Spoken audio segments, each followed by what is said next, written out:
Hi friends, ఇప్పుడు వచ్చేసి బండికి అనేది ఏ పార్ట్ పోయినా కానీ ఎలాంటి ప్రాబ్లమ్స్ వస్తాయి అనేది మీకు క్లియర్గా తెలుసు.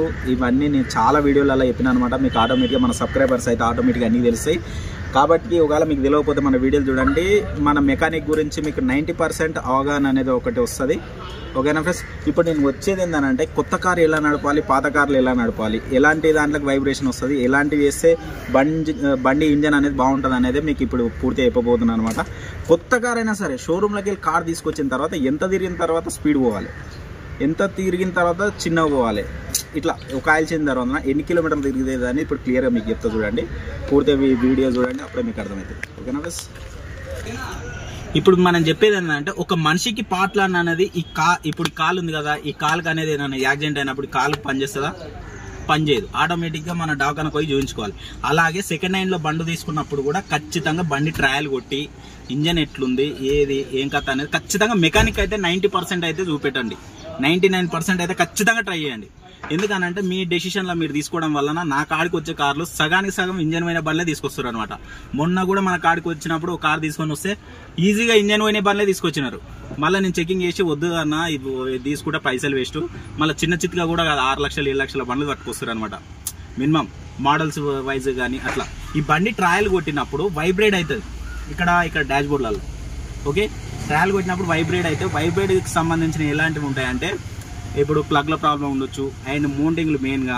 దీంట్లో ఏమన్నా ఇప్పుడు ఎప్పుడన్నా డాష్ బోర్డ్ ఇప్పి అందులో ఏదైనా స్క్రూ ఫిట్ చేయకపోయినా కానీ ఇది వైబ్రేట్ అయ్యే అవకాశం ఎక్కువ ఉంటుంది డాష్ బోర్డు. ఓకేనా ఫ్రెండ్స్? ఇలాంటివి మాత్రం చెక్ చేసుకోండి. ఇది కూడా మీకు ట్రయల్ పోయి చెప్తా. ఇంకొకటి ఏంటంటే షోరూమ్ బండి అనేది తీసుకొచ్చిన తర్వాత ఎన్ని వేల కిలోమీటర్లు తిరగనగానే చెప్తా. చూడండి, వినండి. ఇప్పుడు మనం అనేది షోరూమ్ పోయి కార్ తీసుకొని డెలివరీ అయిన తర్వాత ఇప్పుడు మనం ఎట్లా కార్ తీసుకున్నాం, డెలివరీ అయిపోయింది. డెలివరీ అయినాక బండి స్పీడ్ కొట్టొచ్చా కొట్టకూడదా? రప్పున తీసుకురాగానే ఎక్సలేటర్ ఇచ్చి పెట్రోల్ పోసి కొత్త బండి అనేది జమ్మున లేపుతారనమాట బండ్లు. అట్లా అనేది ఏ బండి లేపకూడదు. మినిమం ఇప్పుడు ఫస్ట్ బండి బయటికి తీసుకురాగానే ఒక 100, 150, 140, 130 ఇట్లా స్పీడ్ లో కొట్టకూడదు అనమాట. కొడితే ఏమైతుంది, ఆయిల్ ప్రెషర్ మీద అనేది ఇప్పుడు కొత్త బండి కాబట్టి ఇంకా అందులో స్మూత్నెస్ కావాలా, ఆయిల్ అనేది సర్క్యులేషన్ కావాలా, మంచిగా ఫ్రీగా ఉండాలా, లోపల ఆయిల్ పంప్ అనేది కరెక్ట్ టైంకి దానికి ఆయిల్ అనేది సర్క్యులేషన్ చేయాలన్నమాట.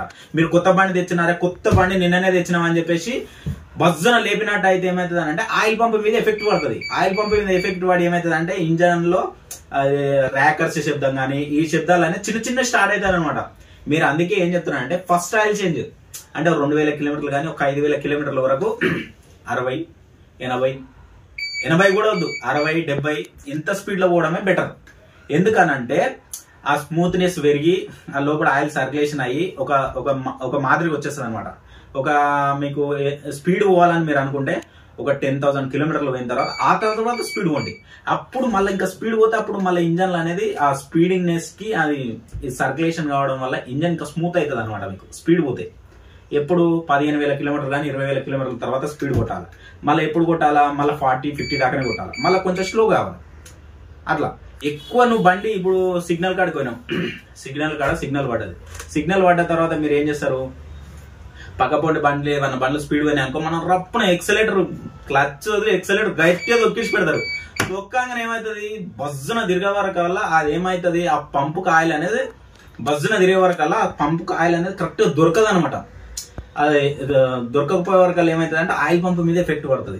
ఆయిల్ పంపు మీద పడవడం వల్ల ఆ ఒక్కసారి లేపడం వల్ల పెట్రోల్ వేస్ట్, క్లచ్ పెట్ల మీద ఎఫెక్ట్ పడుతుంది, తర్వాత ఇంజన్ మీద ఎఫెక్ట్ పడుతుంది, ఈ టైర్లు అరుగుతాయి, ఇవన్నీ ఉంటాయి అనమాట. కానీ మీకు ఎమ్మటే పడదు అనమాట ఎఫెక్ట్, చిన్న పడుతుంది. ఎట్లా, ఇప్పుడు కొద్ది అంత, తర్వాత కొద్ది అంత, ఆ తర్వాత కొంచెం పడుకుంటూ పోతారు అనమాట. మీరు కానీ ఆలోచించకుండా ఒకవేళ ఏం కాదు ఇప్పుడు లేపినాక ఎట్లా లేచింది బండి అని అంటారు. కానీ అదే ఒక 10 రోజుల తర్వాత చూడండి పెద్ద ఫరక్ ఏమి ఉండదు. ఒక నెలను 6 నెలల తర్వాత ఇంకా అట్లే రెగ్యులర్ గా అట్లే కొట్టిరంటే తొందరగా వెళ్ళిపోతుంది అనమాట. ఓకేనా? గుంతల కాడ కానీ అట్లా ఇవి మాత్రం ఎప్పుడు చేయకండి. ఓకేనా ఫ్రెండ్స్? మీకు చూపిస్తాను కూడా. ఇవి నేను ఎంత చెప్తున్నా అంటే చాలా మంచిది అనమాట. కొత్త కార్లు ఎప్పుడు కూడా స్పీడ్ గా అనేది లేపకండి. ఓకేనా ఫ్రెండ్స్? డన్. మా వీడియోస్ మీకు నచ్చినట్లయితే ప్లీజ్ సబ్స్క్రైబ్ చేసేయండి, ఒక లైక్ వేసుకోండి, షేర్ చేయండి. ఓకేనా ఫ్రెండ్స్? ఇకపైన మీకు అన్ని మంచి వీడియోలు తీసి మీకు నచ్చేటట్టు వీడియోలు పెడతాను. మీకు ఏమైనా డౌట్స్ ఉంటే మాకు కామెంట్ రూపంలో తెలపండి. దానికి తగ్గట్టు మేము వీడియోలు చేసి అండ్ యూట్యూబ్లో అప్లోడ్ చేస్తాము. మనకి ఇన్స్టాగ్రామ్ కూడా ఉన్నదనమాట, దుర్గా భవాని మోటార్స్. మీకు తెలుసుకోవాలనుకుంటే దుర్గా భవాని మోటార్స్ అని ఇన్స్టాగ్రామ్లో కొట్టండి, మన ఐడి వచ్చేస్తుంది. ఓకేనా ఫ్రెండ్స్, డన్.